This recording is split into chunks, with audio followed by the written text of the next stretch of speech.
Hello दोस्तों, आज की कहानी पटना की है। ये कहानी तकरीबन 3 साल पहले की है, जब हम लोग पटना में रहा करते थे।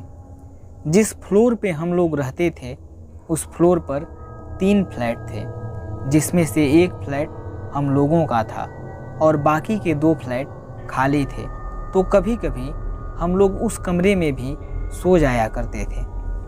वैसे वो पूरा अपार्टमेंट खाली ही था। हमारे आए अभी 15 दिन भी नहीं हुए थे। शुरू के 10 दिन तो अच्छे से बीते। हम लोगों को काफ़ी जगह भी मिल गई थी वहाँ रहने के लिए, लेकिन हमारे फ्लैट का जो किचन था वो बंद था, इसलिए हम लोगों को बगल वाले फ्लैट का किचन यूज करना पड़ता था, जो कि बहुत छोटा था। एक दिन मेरे एक दोस्त ने टेबल लगाकर रोशनदान से किचन के अंदर देखा तो वहाँ कुछ भी नहीं था, पूरा किचन खाली पड़ा था।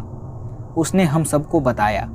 फिर हम सब ने किचन को यूज करने का फैसला किया और हमने लॉक को तोड़कर सारा सामान वहीं शिफ्ट कर लिया। लेकिन उसके बाद कुछ अजीब होना शुरू हुआ। पहले तो हम लोगों ने इग्नोर कर दिया, लेकिन इग्नोर करने के बाद कुछ ज़्यादा ही एक्टिविटी होने लगी। हम लोगों को लगता कि हम चारों में से ही कोई मजाक कर रहा है। हम लोग ज़्यादा सीरियस नहीं हुए। एक दिन हम सब रूम में बैठकर बातें कर रहे थे, तभी मैंने मजाक में उन सब से पूछ लिया तो किसी ने एक्सेप्ट नहीं किया। सभी एक दूसरे को बोलने लगे।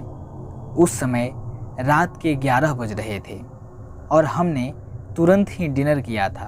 अब हम लोग सोने जाने वाले थे। तभी अचानक किचन से बर्तन धोने की आवाज़ आई, लेकिन हम सब तो एक ही साथ थे, तो फिर किचन में कौन हो सकता है, ऐसा मैंने सोचा। तो मुझे थोड़ा अजीब लगा, तो हम सब ने एक साथ मिलकर जाकर देखने का फैसला किया। किचन में जाकर हमने देखा तो वहाँ कोई नहीं था, पर बर्तन जो हमने नीचे रखे हुए थे वो बेसिन में थे और टैप ऑन होकर उसमें से पानी गिर रहा था। हमें कुछ अजीब लगा, क्योंकि उस अपार्टमेंट में हमारे अलावा कोई नहीं था। फिर एकाएक बगल वाले फ्लैट से किसी के हंसने की आवाज़ आने लगी, लेकिन ये कुछ पल के लिए ही था। अचानक सब शांत हो गया और हम सभी डर गए। हमने भगवान को याद किया और एक साथ सोने के लिए रूम में आ गए। तकरीबन आधे घंटे तक कुछ नहीं हुआ, लेकिन जैसे ही 12 बजे किसी ने हमारे दरवाजे को नॉक किया। 4 बार नॉक होने पर मेरे एक दोस्त ने हिम्मत करके पूछा, कौन है? पर कुछ जवाब नहीं आया और नॉक होना भी बंद हो गया।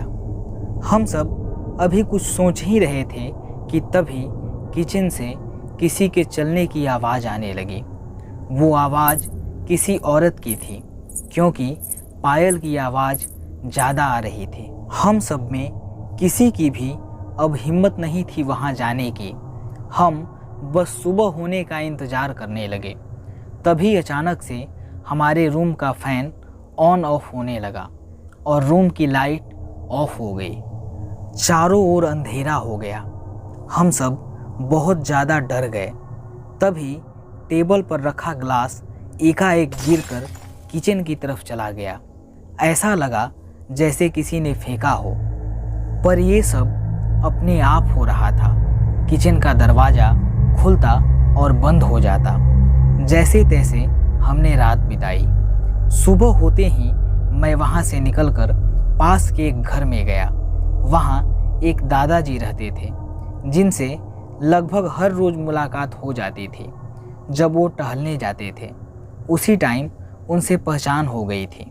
मैंने उनसे रात की सारी बात बताई तो उन्होंने बताया कि लगभग 2 साल पहले इसी घर में मकान मालिक की बहू ने किचन में सुसाइड कर लिया था। उसके बाद से ही इस घर को श्रापित माना जाता है। ये सब जानने के बाद हम सब ने घर आकर अपना सारा सामान पैक किया और रात होने से पहले ही उस घर को छोड़कर निकल गए। तो ये थी आज की कहानी। अगर आपको ये कहानी अच्छी लगी तो वीडियो को लाइक और शेयर करें और इसी तरह की कहानियों को सुनने के लिए हमारे चैनल को सब्सक्राइब करें। धन्यवाद।